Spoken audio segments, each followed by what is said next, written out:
올해 서울대학교 국가미래전략원에서 조선일보와 함께 한국사회 불평등과 사회 통합의 문제를 진단하기 위해서 설문조사를 했습니다. 그 조사에 따르면 사람들이 가장 많이 분노를 느끼는 부분이 무엇인가 하면 한국 사회의 부조리, 불평등이었습니다. 그런 측면에서 타이틀 제목으로 격차가 만든 분노사회, 격차가 만든 분노사회라고 달아놓았는데요. 흔히들 한국 사회를 분노의 사회라고 부르지 않습니까? 그러니까 부조리가 맞는 격차, 공정하지 못한 이 불공정성에 대한 이 분노가 이 한국 사회에 참으로 많다라는 것입니다. 이처럼 한국 사회가 이런 이유로 분노 사회가 되었다라는 것은 참으로 위험하고 위태로운 일이 아닐 수가 없습니다. 미국 주유소 중에 다음과 같은 간판을 주유소에 걸어놓은 것들이 있다고 하는데요. 이 분노는 위험이라는 단어에서 고작 한 글자가 모자랄 뿐이다. 이 앵거, 이 분노라는 이 단어 맨 앞에 이 D라는 알파벳 하나만 붙이면 danger, 위험이 된다라는 것입니다. 이 말은 엘리너 루즈벨트가 했었던 말로 알려져 있는데요. 분노와 위험의 경계가 생각보다 매우 가깝다라는 뜻입니다. 만일 화가 치밀어 오르게 될 때 그것을 제어하지 않고 방치하게 된다면 걷잡을 수 없는 고통스러운 결과와 위험을 초래할 수 있다라는 말이죠. 이 문구를 주유소 가운데 간판에 적어놓은 이유가 있다면, 운전을 하다 보면 갑자기 화가 치밀어 오르면 보복 운전하면 안 되잖아요, 그죠? 그런 일들이 일어나지 않도록, 또 불의의 사고가 분노 때문에 일어나면 안 되기 때문에 그런 메시지를 전달하고자 했던 것입니다.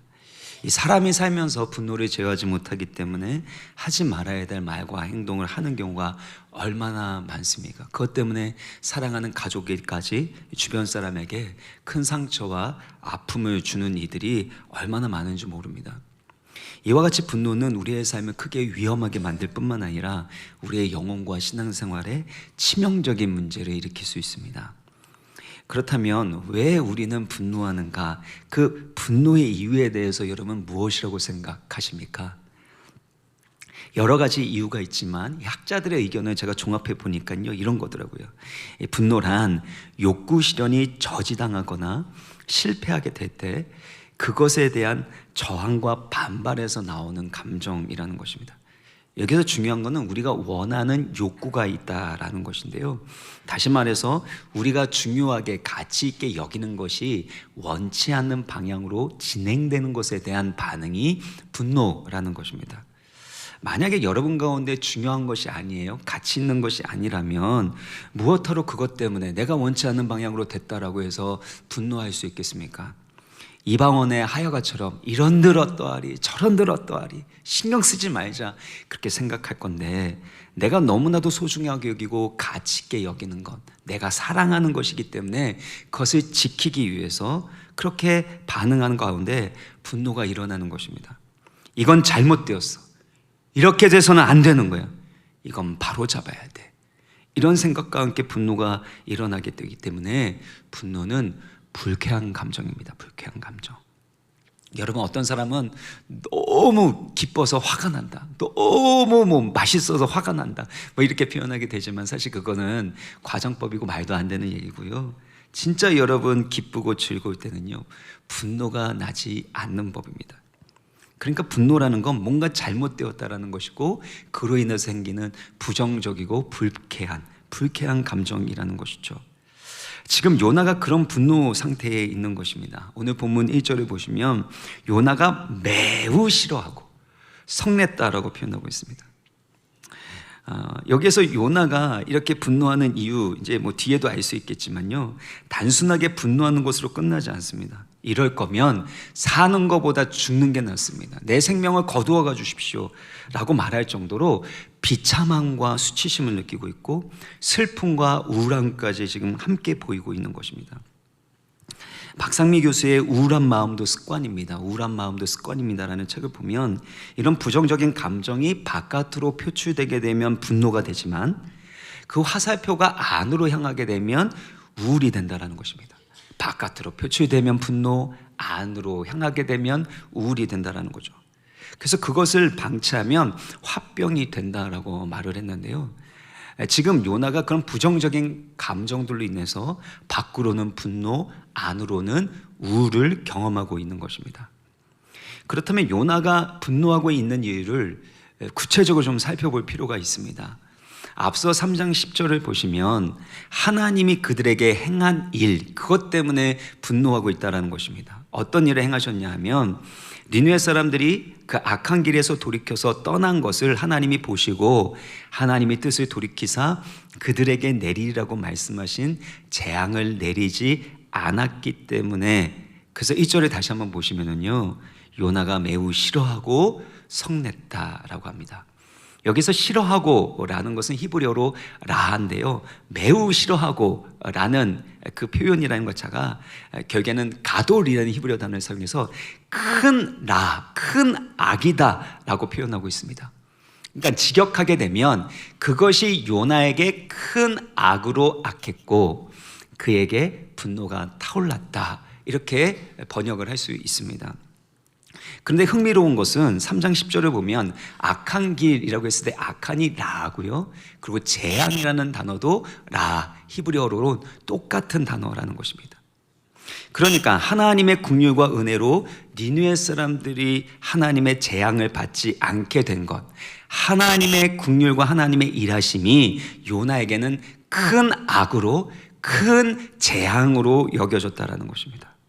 여러분 생각해 보세요. 어떻게 하나님의 선지자라면 하나님의 행하신 일들에 대해서, 하나님의 보신 긍휼에 대해서 큰 악으로, 재앙으로 해석할 수 있단 말입니까? 선지자라면 하나님이 기뻐하시는 그 기뻐하는 마음에 함께 기뻐하고 하나님이 슬퍼하시는 마음에 함께 슬퍼해야 되는 거 아닙니까? 그러나 요나는 하나님의 행하신 일과 긍휼에 대해서 큰 악으로, 큰 재앙으로 해석하고 있다는 것입니다. 그러면서 다음과 같이 주장을 하는데요, 2절의 말씀을 우리 같이 읽겠습니다. 2절 시작. 여호와께 기도하여 이르되 여호와여,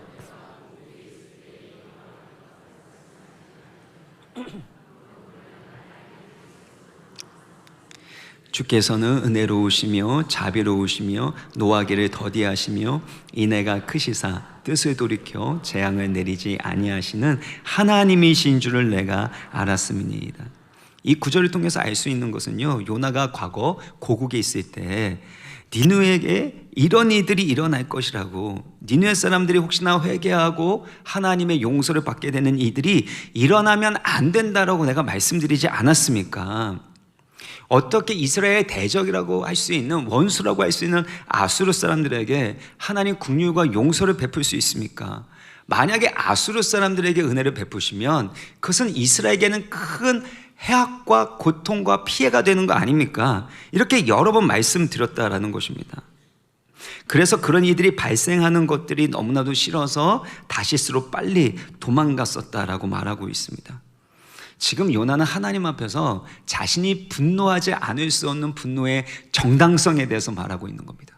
사람 앞에서가 아니라 하나님 앞에서 자기의 분노의 정당성을 말하고 있는 것이죠.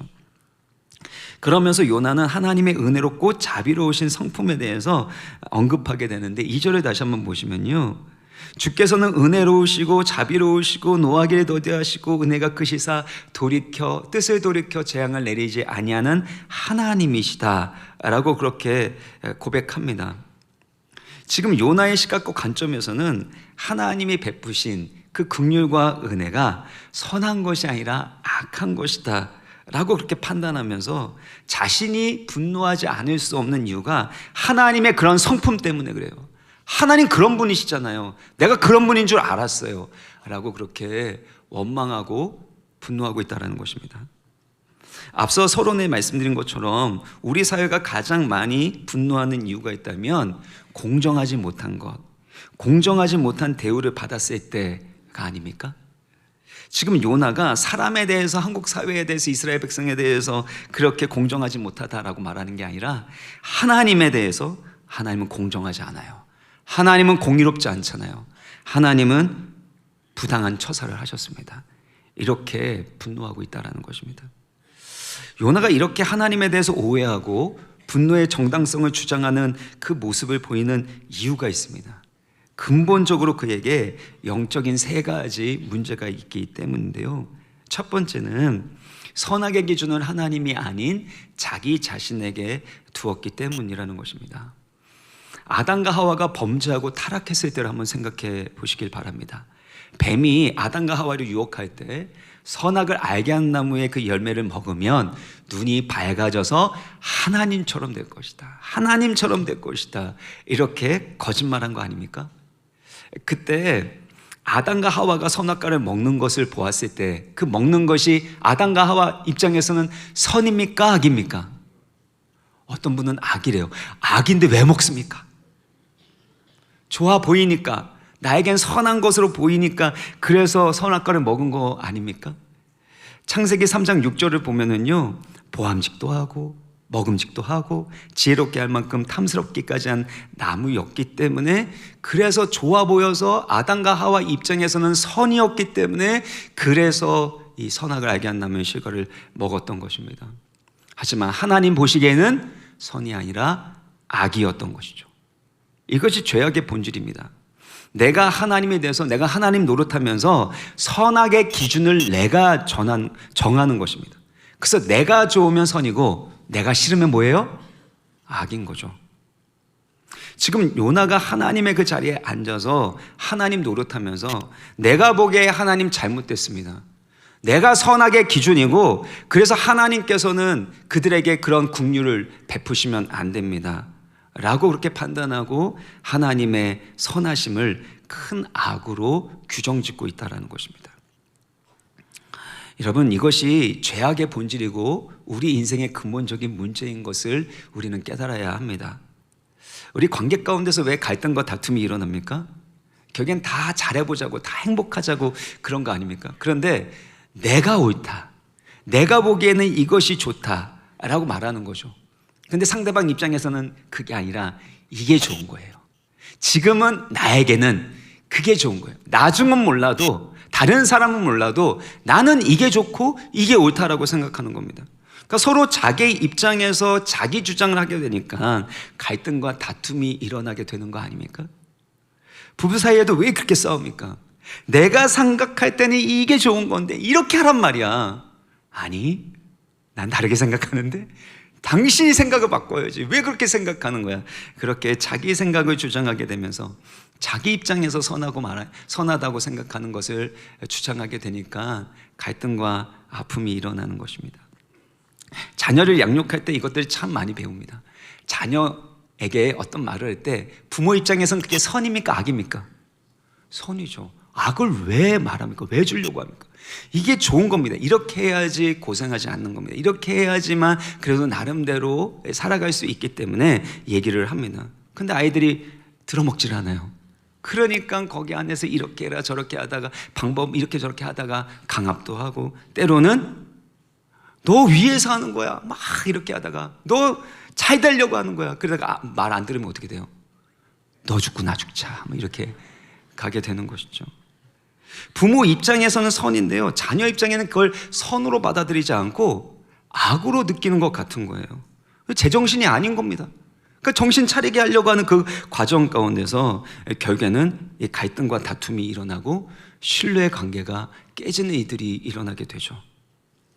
누구 문제입니까? 부모 문제입니까? 자녀 문제입니까? 둘 다 문제죠, 둘 다. 왜냐하면 둘 다 선악의 기준이 자신에게 있기 때문에. 부모도 내가 옳다, 이게 선하다라고 고집 부리는 거고, 그리고 자녀도 내 입장에서는 이게 좋고 이걸 하고 싶다라고 주장하기 때문입니다. 모두 다 자기 입장에서 자기가 원하는 때에 자기가 원하는 것을 이루기 위해서 이와 같이 주장하게 될 때 갈등과 다툼이 일어나게 되는 것입니다. 이런 모습은 사사시대와 같은 모습인데요, 사사기 21장 25절을 보면 그때 이스라엘에 왕이 없었으므로 사람이 각기 자기의 무엇에 옳은 대로 행합니까? 소견에 옳은 대로, 자기 보기에 좋은 대로, 자기가 좋은 것은 선이고 자기가 싫은 것은 악인 것으로 그렇게 살아갔다라는 것입니다. 그러므로 선악의 기준이 하나님께 있음을 인정하고 하나님의 말씀이 여러분의 삶의 규범이 되고 선악의 기준이 되기를 주님의 이름으로 축원합니다. 근데 이때 주의해야 될 것이 있는데요, 요나가 자기 분노의 정당성에 대해서 주장하게 될 때 하나님의 말씀, 성경 말씀을 인용했다라는 것입니다.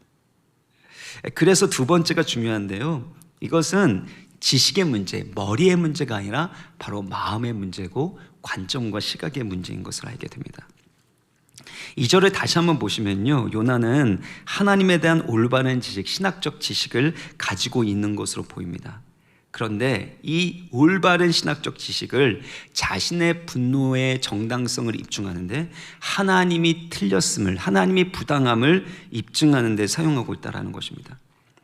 이 구절은 출애굽기 34장 6절 7절 말씀을 보시면은요, 하나님께서 모세에게 하나님의 영광을 나타내시고 하나님이 어떤 분이신지를 선포하실 때 사용됐었던 표현입니다.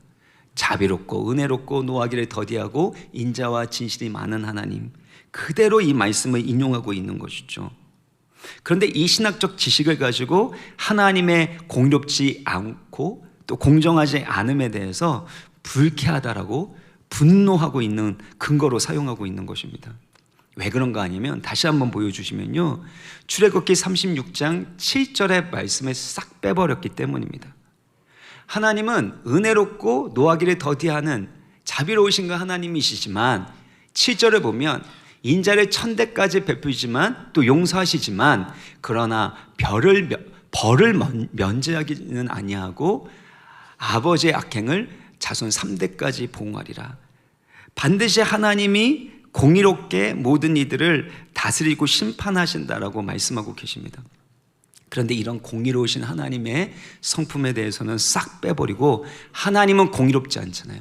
하나님은 부당하잖아요. 왜냐하면 내 원수인 니느웨 사람들에게 긍휼을 베푸신 걸 보면 하나님은 공의롭지 않아요 라고 그렇게 오해하고 하나님께 따지고 있다는 것입니다. 결국엔 자기 기준을 따라서 아전인수격으로 말씀을 취사 선택하고 자기의 생각과 자기의 뜻을 위한 근거로 사용하고 있다는 것입니다. 이것이 마귀가 하는 계략 중에 하나입니다. 마귀가 예수님을 유혹하고 시험할 때, 너가 하나님의 아들이면 성전 꼭대기에서 뛰어내려라, 그러면서 성경 구절을 인용하게 되는데요, 누가복음 4장 10절을 보면 기록되었을 때 하나님이 너를 위하여 그 사자들을 명하사 너를 지키게 하시리라. 그러니까 성전 꼭대기에서 뛰어내리는 쇼를 해라.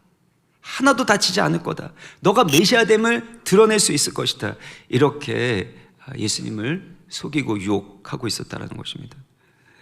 하나님의 말씀을 자기에게 유리하게 해석하고 갖다 붙이는 이것이 마귀의 특징일 뿐만 아니라 죄인인 우리의 모습이기도 합니다. 이단들도 계속해서 말씀을 자기 멋대로 자기 입맛에 맞게끔 해석하고 이용하지 않습니까? 종교의 타락, 특별히 교회의 타락도 마찬가지입니다. 자기 생각과 욕심에 따라 말씀을 취사 선택하고 자기 유익을 위해서 말씀을 이용하게 될 때 기독교는 변질되었습니다. 그래서 여러분 꼭 기억하셔야 돼요. 설교 말씀을 들을 때에도 여러분이 듣고 싶은 말씀에 대해서만 아멘 하시면 안 됩니다. 오늘 말씀은 조금 불편한 말씀이에요. 그런데 그 말씀을 통해서 하나님의 진리가 여러분 가운데 들려질 수 있기를 주님의 이름으로 축원합니다. 내가 듣고 싶은 말만 듣게 될 때는 반드시 요나처럼 독선적이고 고집스러운 그런 기독교인이 될 수 있다는 거죠. 그런 관점에서 이 요나가 언제 분노하고 우울했는지 보면은요, 사역의 성공을 이루고 있을 때였다는 것입니다. 여러분, 외적인 세계에서의 성공하는 것, 사역적인 성공 그 자체가 그 사람의 영적인 상태나 영적인 성숙도를 보여주는 것이 아니라는 것입니다. 요나는 겉으로 봤을 때는 사역적으로 성공했지만 그가 분노한 이유가 있다면 자신이 원했던 모습의 성공이 아니었기 때문입니다. 자기중심적인 생각, 자기 의로움으로 가득 차 있었던 사람인 거죠. 그도 그럴 것이, 요나는 이스라엘에서 가장 존경받는 훌륭한 선지자 중에 하나였을 것으로 추정합니다. 당시에 호세아나 아모스와 같은 이 선지자는 이스라엘의 죄악에 대해서 그렇게 책망하고 비판했었던 선지자들입니다. 근데 요나는 이스라엘의 부국 강병에 대해서, 이스라엘의 영토 확장에 대해서 예언을 했고, 또 그것이 성취되지 않았습니까? 그러니까 이스라엘 백성들에게 얼마나 큰 존경과 인기를 얻었겠습니까? 여러분, 설교할 때도 마찬가지입니다. 위로의 말씀을 하는 사람, 축복의 말씀을 하는 목회자를 좋아하지, 맨날 죄 얘기하면서 회개하라고 하면서, 제가 그렇게 얘기하면 여러분 이 교회에 계속 계실 거죠? 근데 요나는 그렇게 이스라엘을 대표하는 민족주의 선지자였습니다. 그런데 그가 이제는 이스라엘의 원수라고 여겨지는 니네 사람들, 아수르 사람들에게 가서 그들에게 하나님의 말씀을 전하고, 그로 인해서 그들이 하나님의 진노와 심판을 피하게 되면 이스라엘 사람들이 생각할 때는 어떻게 생각할까요? 저거 그렇게 예언하더만 민족의 반역자네, 배신자네, 어떻게 우리의 대적 원수에게 그런 일을 할 수가 있어? 그래서 요나가 쌓아놓은 평판과 명예가 모두 무너져 버릴 수 있는 그런 위기의 상황이 아닙니까? 그러니까 자기 명예를 생각하고 그동안의 자기의 평판을 생각하고 자기 민족을 생각하면 이건 너무나도 불쾌하고 큰 악으로 여겨질 수밖에 없었던 것입니다. 그러므로 여러분, 우리가 가지고 있는 신학 그 자체, 성경에 대한 지식 그 자체가 중요한 것이 아니라 얼마나 하나님 중심의 생각을 하고 있는가, 얼마나 내 가운데 좁고 편협한 시각을 버리고 내 가운데 있는 욕심을 버리고 하나님의 말씀대로 살아가는가, 이것이 바로 기독교 신앙의 핵심이라는 겁니다. 오늘날 그리스도인들이 욕을 먹는 이들이 무엇입니까? 이유가 무엇입니까? 요나처럼 아닙니까? 나만 잘 되면 되는 거죠. 나에게만 이런 일이 일어나지 않으면 된다는 겁니다. 이기적인 거죠. 나만 복을 받으면 되고 우리 교회만 복을 받으면, 우리 가정만 잘 되면 되는 거죠. 그러면 때로는 거짓말도 할 수 있고, 때로는 누군가를 이용하고 착취해서 내가 원하는 결과를 얻을 수도 있는 것, 이것이 요나와 같은 우리의 모습은 아닙니까? 이런 문제들의 뿌리가 있는데요, 3번입니다. 세 번째입니다. 하나님보다 더 사랑하고 가치 있게 여기는 우상이 있기 때문입니다. 요나의 마음은 특별히 사랑하는 것이 있었는데, 그것은 자신의 명예도 있고 자신의 그 선지자로서의 평판도 있지만 하나님보다 이스라엘 민족을 더 사랑했던 사람이었습니다. 요나서 1장 9절을 보면, 이전에도 살펴봤지만 요나가 요나서에서 처음으로 한 말로 등장하는 것이 자기소개예요. 내가 누구인지를 소개하게 될 때 나는 히브리 사람이다라는 민족적 정체성을 먼저 말하고 있는 것입니다. 그 다음에 하늘의 하나님 여호와를 경외하는 자라는 신앙 정체성을 말하고 있습니다.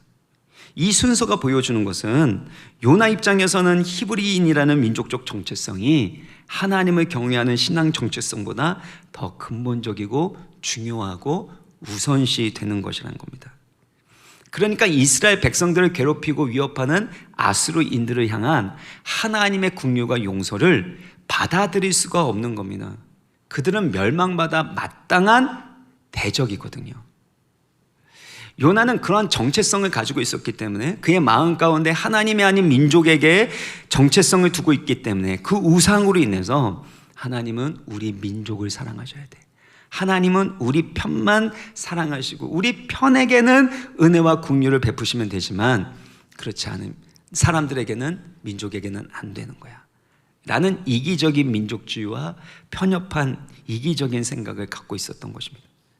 신학은 올바로 가지고 있는 것처럼 보이지만 그 신학이 왜곡되고 변질된 이유가 있다면 하나님보다 더 사랑하는 우상이 있었기 때문에, 하나님이 아닌 다른 것에 정체성과 소망을 두고 있는 우상이 있었기 때문입니다. 여기에서 우상의 특징이 드러나게 되는데요, 이 3절의 말씀을 보면은요, 여호와여 원하건대 이제 내 생명을 거두어 가소서, 사는 것보다 죽는 것이 내게 나음이니이다. 제가 이 구절을 함께 읽고 싶지가 않습니다. 내 생명을 거두어 가소서, 사는 것이 죽는 것보다 낫다라는 것은 삶의 가치와 의미가 뒤흔들리고 무너졌음을 보여주는 것입니다. 죽어도 니느의 저 원수가 하나님의 은혜와 용서를 받는 것은 두고 볼 수 없다라는 것입니다. 죽어도 싫다라는 거죠. 이렇게 사느니 죽는 것이 낫다라는 것은 삶의 의미와 가치가 뒤흔들리고 무너졌다라는 뜻 아닙니까? 그러니까 살고 싶지 않다, 내 생명을 거둬달라라고 말하면서 하나님의 사명과 하나님의 은혜를 거부하고 있는 겁니다. 거부하고 있는 거죠. 이런 모습은 사실 요나서 2장 8절에 본인의 그 기도 가운데 나오는데요, 거짓되고 헛된 것을 숭상하는 모든 자, 우상 숭배하는 자를 말하고 있죠. 우상 숭배하는 자의 특징은 뭐냐면 하나님의 은혜를 거부하고 버린다라는 것입니다. 근데 지금 요나가 하나님의 은혜를 거부하고 있으니 그가 지금 우상 숭배하고 있음을 스스로 말하고 있는 거 아닙니까? 이처럼 하나님 외에 다른 것에 정체성과 소망을 두는 우상이 우리의 생각과 가치관을 왜곡하고 변질시킨다는 것입니다. 어떤 청년이 연애를 하다가 헤어졌습니다. 여러분, 이별의 슬픔을 모두 다 경험해 보시고 우리 인생을 살아가다 보면 정말 사랑하는 가족도 떠나보내게 되는 이 슬픔을 맞이할 때가 있지 않습니까? 한 청년이 그 이별의 상실, 그 슬픔으로 인해서 너무 힘들어서 자신이 하고 있는 학업이나 이들을 다 포기하고 이 깊은 우울함에 빠져 있는 겁니다. 그래서 제가 상담을 해봤더니 문제는 그 이전 여자친구에 대한 그리움만이 아니더라고요. 과거 그 여자친구가 그 청년의 정체성이었고 자존감이었던 겁니다. 그녀가 떠나버렸기 때문에, 그래서 자기가 버림받은 것과 같고, 그래서 더 이상 자기가 그만큼 가치 있는 삶을 살아가고 있지 않는 것 같고, 삶의 의미가 흔들려 버린 것입니다. 사랑은 여러분, 이별은 아픈 것이지만 너무나도 당연한 것입니다. 만남이 있으면 헤어짐이 있는 것입니다. 그래서 인생이 아프고 슬픈 것 같습니다. 하지만 슬픔 이상의 우울함과 절망을 느낀다면, 그래서 내가 살아서 무엇하나, 이렇게 사는 게 무슨 의미가 있는가라고 생각하게 된다면 그 잃어버린 상실의 대상을 사랑하는 수준이 아니라 하나님보다 더 사랑하는 우상으로 삼았던 것입니다. 그래서 여러분의 인생 가운데 절망이 밀려올 때, 실망이 올 때, 분노가 치밀어 오를 때, 난 더 이상 살고 싶지 않다라는 우울감이 밀려올 때는 그동안 여러분이 하나님보다 더 사랑했던 우상, 하나님 외에 여러분의 정체성과 삶의 의미와 소망을 두고 있었던 이 우상이 밝히 드러나게 되는 것입니다. 어떤 분들은 재정과 물질의 문제 때문에, 어떤 분들은 사회적인 지위나 명예 때문에, 어떤 사람은 내가 목표했었던 그 계획이 실패했기 때문에 더 이상 살고 싶지 않다, 살아서 무엇하나, 요나처럼 사는 것보다 죽는 것이 더 낫다라고 생각할 수 있고 말할 수 있습니다. 그러나 그것이 바로 여러분이 누구인지를 보여주고 여러분의 인생이 얼마나 가치 있고 중요한지를 입증해주는 정체성이었다라는 겁니다. 그게 우상이었다라는 것이죠. 지금 요나는 마음속에 있는 하나님보다 더 사랑하는 그 우상 때문에 하나님이 베풀어 주신 긍휼과 하나님이 행하신 그 일들에 대해서 오해하고 분노하고 더 이상 살고 싶지 않다라고 말하고 있는 것입니다. 여러분, 한번 생각해 보면요, 요나가 하나님의 은혜와 긍휼을 입은 사람 아닙니까? 큰 폭풍이 와서 그냥 바다에 던져지게 되고 고난과 절망의 밑바닥으로 떨어졌을 때 하나님의 큰 물고기를 예비하셨잖아요. 그리고 하나님의 얼굴을 구했을 때 다시금 물고기 뱃속에서 나오게 하셨고, 그런 하나님의 구원과 함께 두 번째 기회도 얻게 하신 거 아닙니까? 자신이 그런 긍휼과 은혜를 하나님으로부터 받았음에도 불구하고 아수르 사람들에게는 하나님의 긍휼과 은혜가 흘러가서는 안 된다는 겁니다.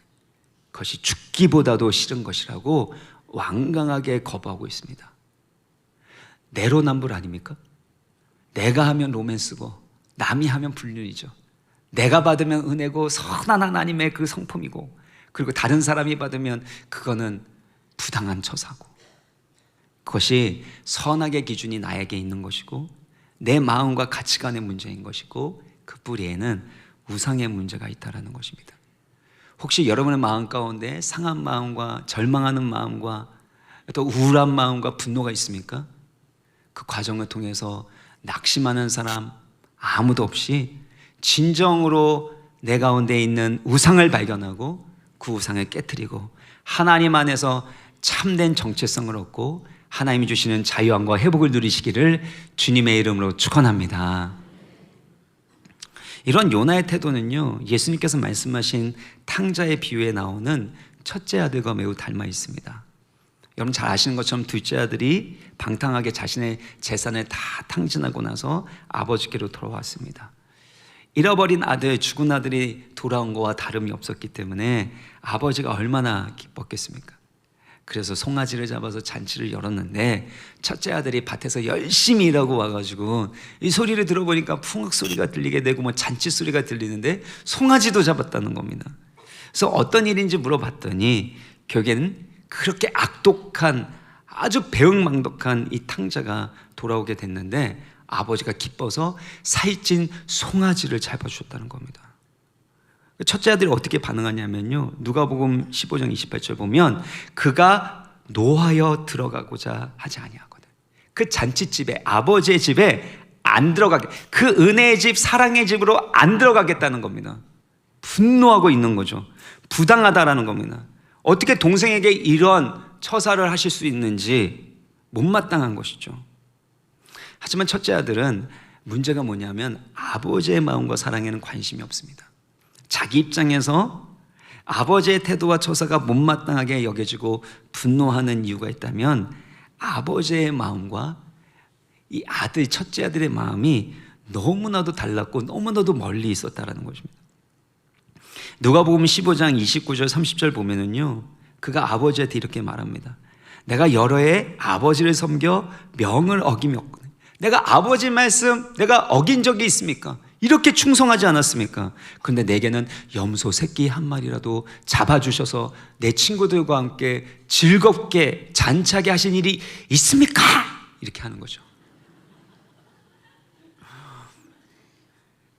아버지의 살림을 창녀들과 함께 날려버린 이 아들이 돌아옴에 이를 위하여 살찐 송아지, 난 염소 새끼도 아닌데 살찐 송아지 막 이러면서 한 번도 보이지 않았던 그 모습, 우리 착했던 첫째 아들이 왜 이러는 거야? 이렇게 아버지가 너무나도 당황스러운 거죠. 첫째 아들의 가장 큰 문제는요, 아버지의 사랑과 그 마음에는 관심이 없습니다. 그냥 아버지에게 인정받고 그래서 내가 이만큼 훌륭한 아들이고 싶은 마음이 있는 거죠. 아버지와의 친밀한 그 관계 가운데서 아버지와의 그 마음을 나누는 사이가 아니었다는 것입니다. 그러니까 아버지가 가장 기뻐하는 때 그는 가장 분노하고 있는 것입니다. 자기 공로와 자기 의로움으로 가득 차 있는 거예요. 아버지 위해서 열심히 일했다고 말하지만 아버지를 위한 게 아니에요. 자기 자신을 위한 거죠. 내가 아버지에게 이렇게 인정받는 훌륭한 맏아들이는 것을 입증하기 위한 것이지 아버지의 마음엔 관심이 없었던 것입니다. 우리가 신앙생활 할 때도 마찬가지 아닙니까? 하나님을 통해서 뭔가를 얻어내기 위해서, 나의 유익을 위해서, 나의 권리를 위해서, 내가 축복받기 위해서 그러면서 열심히 살아갑니다. 그런데 하나님의 마음으로부터 멀어진 거죠.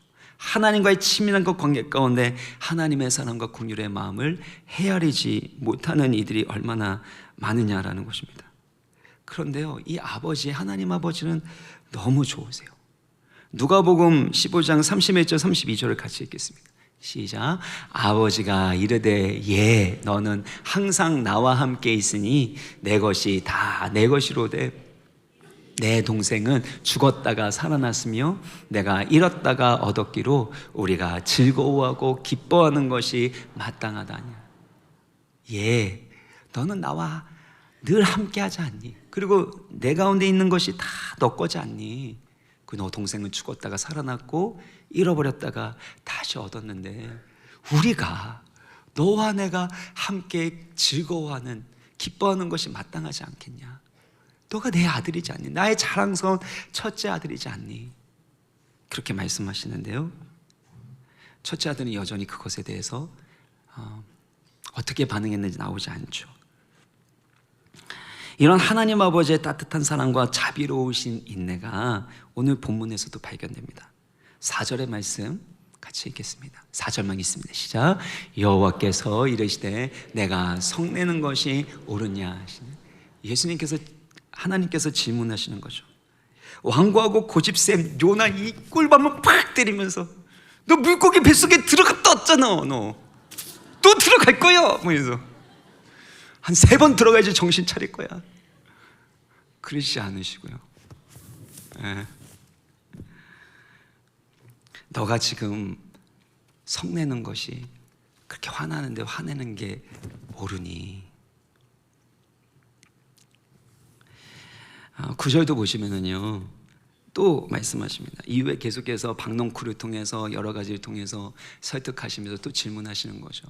너가 성내는 것이 어찌 옳으냐 반복해서 질문하십니다.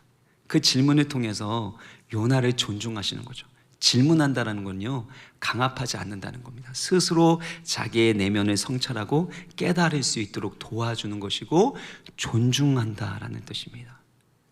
하나님은 이와 같이 우리를 사랑하시되 강압적으로 사랑하지 아니하시고 존중함으로 존귀 여김으로 사랑하신다는 겁니다. 여러분, 사랑하는 가족들에 대해서 이와 같은 존귀 여기는 존중감이 있습니까? 아무리 화가 난다고, 아무리 내가 옳다 그래도, 아무리 잘못된 태도를 가지고 있다 할지라도 우리를 존귀 여기시는, 존중히 여기시는 그 하나님의 사랑이 우리 가운데도 충만하기를 주님의 이름으로 축원합니다. 그때 우리의 삶이 변화되고 우리의 가정이, 우리의 관계가 변화될 거라는 것입니다. 요나도 마찬가지죠.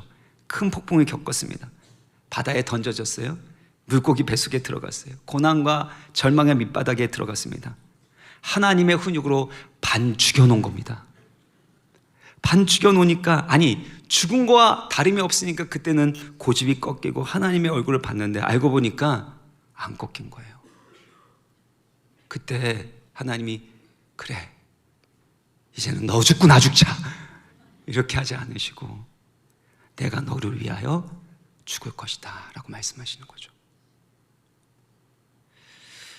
요나는 자기의 신념과 고집에 따라 죽기를 구하고 사는 것보다 죽는 것이 낫다라고 원망하고 분노했습니다. 첫째 아들은 탕자가 돌아온 것에 대해서 용납할 수 없다고 분노하면서 아버지의 집으로 돌아갈 수 없다고, 은혜의 집으로, 긍휼의 집으로 난 들어갈 수 없다라고 분노했습니다.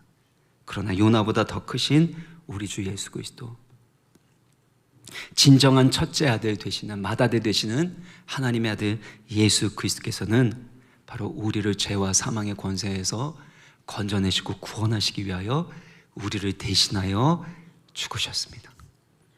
어떤 고난이 와도, 어떠한 고통스러운 일들이 와도 결국엔 고집 꺾지 않고 내 욕심대로 내 뜻대로 하겠다라고, 그게 안 되면 다 필요 없다고, 사는 것보다 죽는 것이 낫다라고 말하는 이 완악한 우리들을 위해서, 우리를 변화시키고 구원하시기 위해서 예수님이 십자가에 달려 죽으셨습니다.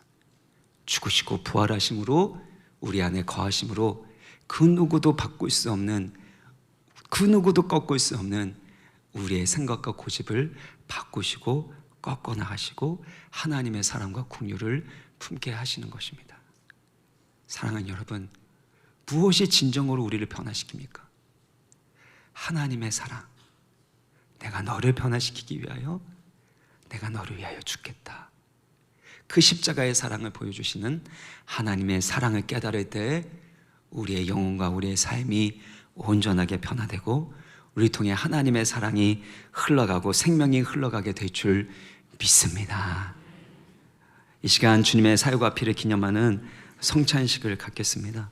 성령 안에서 예수 그리스도의 십자가의 사랑을 깊이 있게 깨닫고 복음의 능력을 풍성히 경험하는 시간이 되기를 바랍니다. 찬송가 예수 나를 위하여 1절 찬송하시면서 성찬식을 준비하시겠습니다.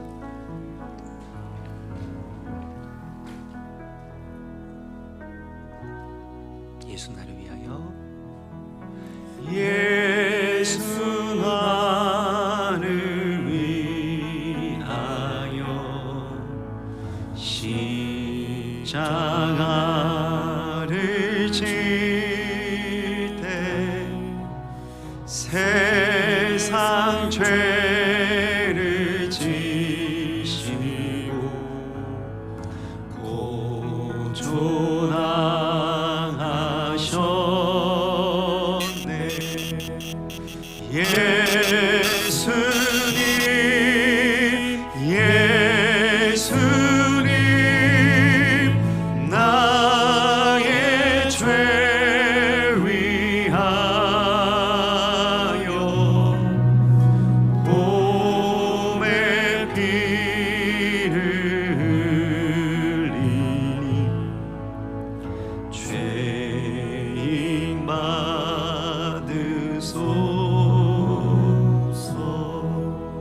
장례식은 우리 주 예수 그리스도께서 친히 세우신 것으로 예수님의 죽으심과 부활을 기억하고 주님께서 베풀어 주신 생명의 은혜에 동참하는 것입니다.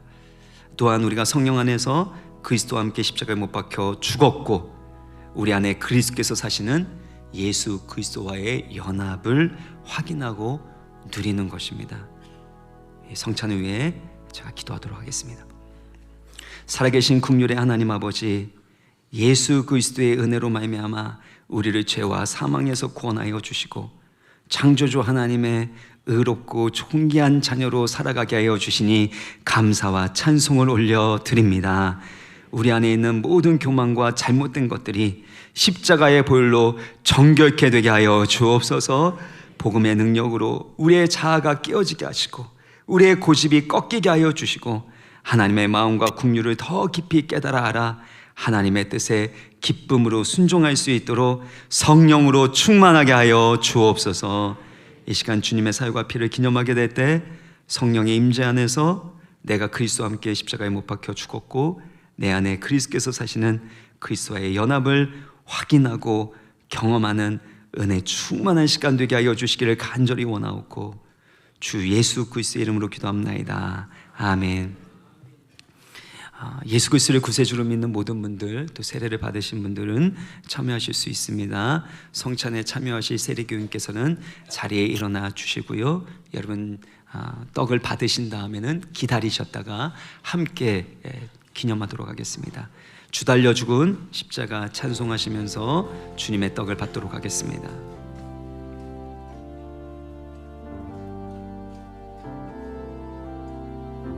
주 달려 죽은 주 달려 죽은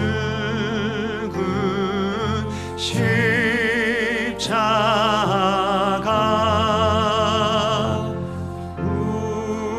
우리가 생각할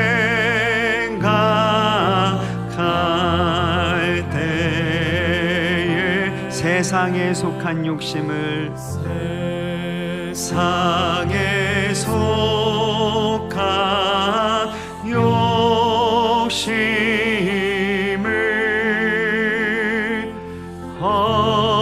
헛된 줄 알고 버리네.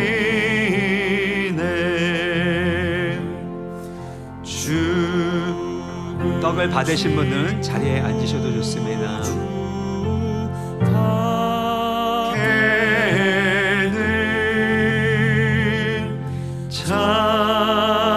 사랑을 말게 하소서.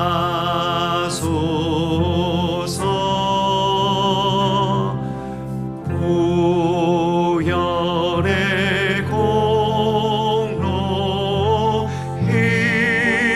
힘입어 교만한 마음을 버리네. 못 박힌 손발, 못 박힌 손발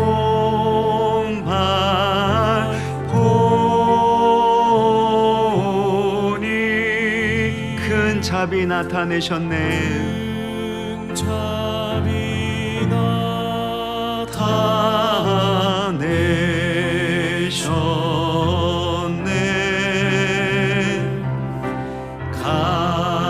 가시로 만든 멸류관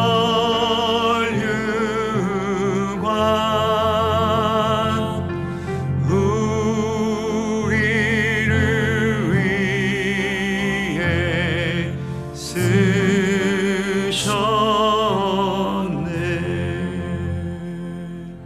주 예수님께서 떡을 가지사 축사하시고 떼어 제자들에게 주시며 말씀하시기를 받아 먹으라 이것이 내 몸이라 하셨습니다.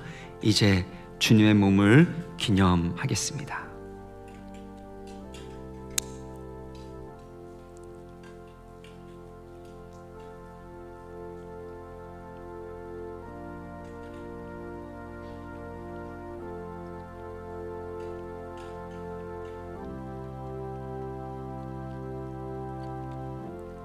다음으로 주님의 잔을 받도록 하겠습니다. 성찬에 참여하실 세례 교인께서는 자리에서 일어나 주시길 바랍니다. 주 달려 죽은 십자가 우리 2절부터 찬양하면서 주의 잔을 받도록 하겠습니다. 죽으신 구주 밖에는 자랑을 말게 하소서. 자랑을 말게 하소서.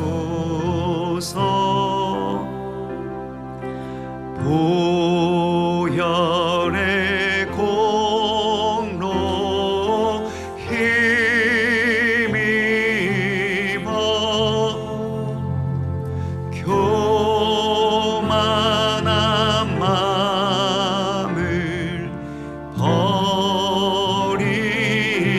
버리네. 못 박힌 손발, 못 박힌 손발 보니 큰 자비 나타내셨네.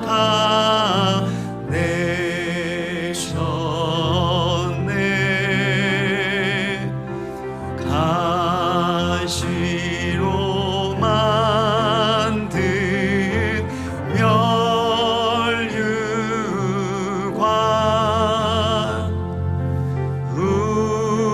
우리를 위해 쓰셨네. 온 세상 만물, 온 세상 만물 가져도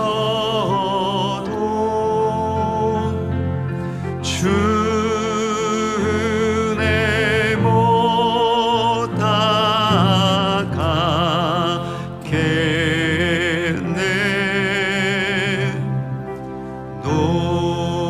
놀라운 사랑 받은 나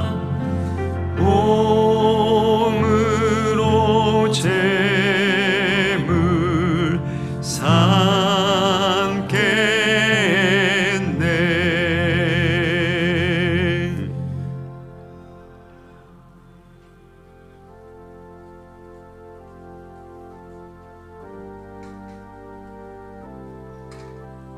또한 식후에 잔을 가지사 축사하신 후에 제자들에게 주시며 이르시되 이 잔은 나의 피로 세운 새 언약이니 이것을 행하여 마실 때마다 나를 기념하라 하셨습니다.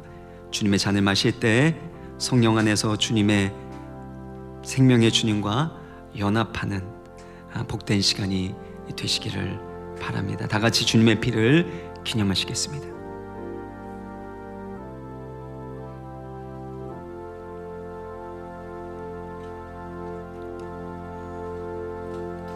이 시간 함께 우리 합심해서 통성기도하도록 하겠습니다.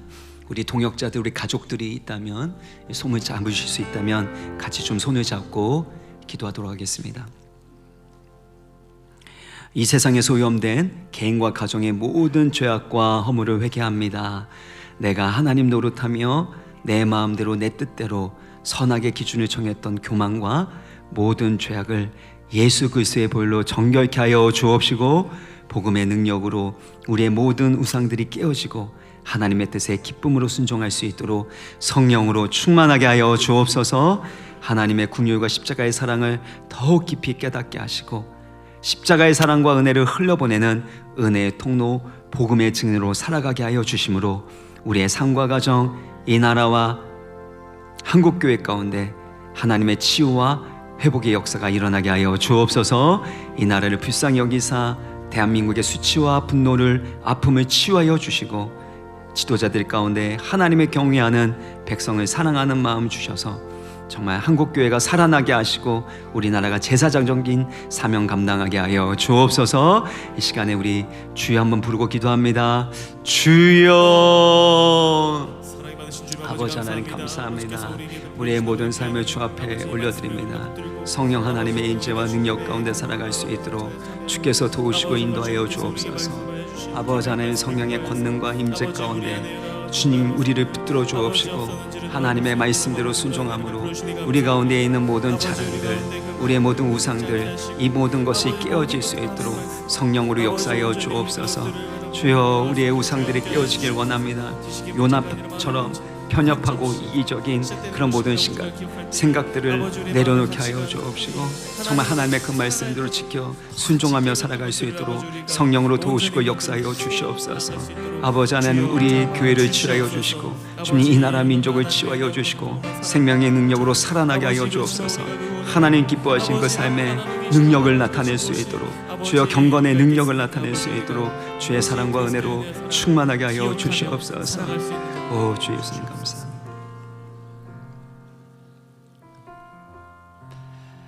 살아계신 긍휼의 하나님 아버지, 우리의 마음과 생각을 예수 그리스도의 사랑과 은혜로 가득 채워주시기를 원합니다. 요나와 같이 당자의 비유의 첫째 아들과 같이 이기적이고 편협한 생각, 자기 고집과 신념들이 있다면 모두 다 깨어지게 하여 주옵시고 자기 중심적인 교만을 내어버리고 하나님의 뜻에 기쁨으로 순종할 수 있는 주님의 온전한 제자 되게 하여 주옵소서. 우리를 묶고 있는 모든 굴레와 두려움, 무기력과 절망으로부터 해방시켜 주시고 자유케 하여 주옵시고 날마다 죄악과 세상의 유혹을 이길 수 있는 심령의 강건함, 성령의 능력으로 날마다 우리의 속사람이 강건해지게 하여 주옵소서. 주의 복음을 세상 끝까지 나가 전할 수 있는 복음의 증인으로 살아갈 수 있도록 성령으로 붙드시고 역사하여 주시기를 원하오며 주 예수 그리스도의 이름으로 기도합나이다. 아멘.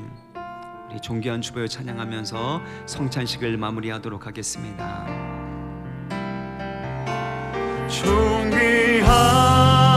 존귀한 주보여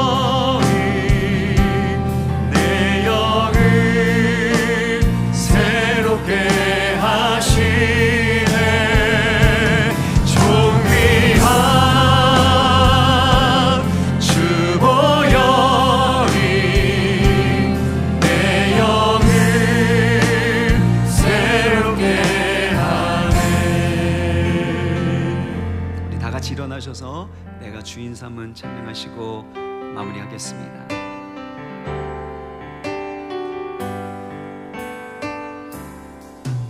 내가 주인 삼은 모든 것 내려놓고 내 주 되신 주 앞에 나가 내가 사랑했던 모든 것 내려놓고 주님만 사랑해 주님만 사랑해 내가 주인 삼은 모든 것 내가 주인 삼은 모든 것 내려놓고 내 주 되신 주 앞에 나가 내가 사랑했던 모든 것 내려놓고 주님만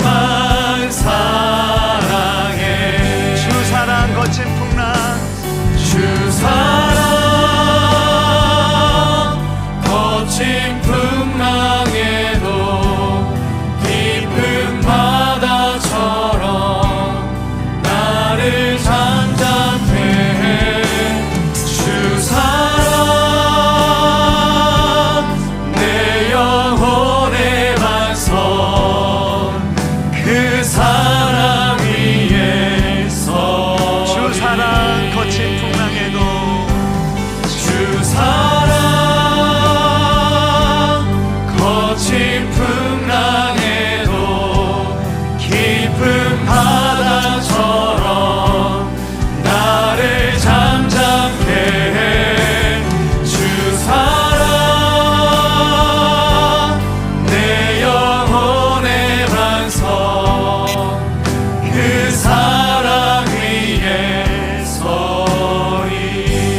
백주 감사주의를 맞이하여 하나님 베풀어 주신 감사함을 올려드리는 감사헌금과 각양의 예물을 주님 기쁘게 받아주시고 이 물질이 사용되는 곳마다 놀라운 하나님의 구원과 치유의 역사 일어나게 하여 주옵소서.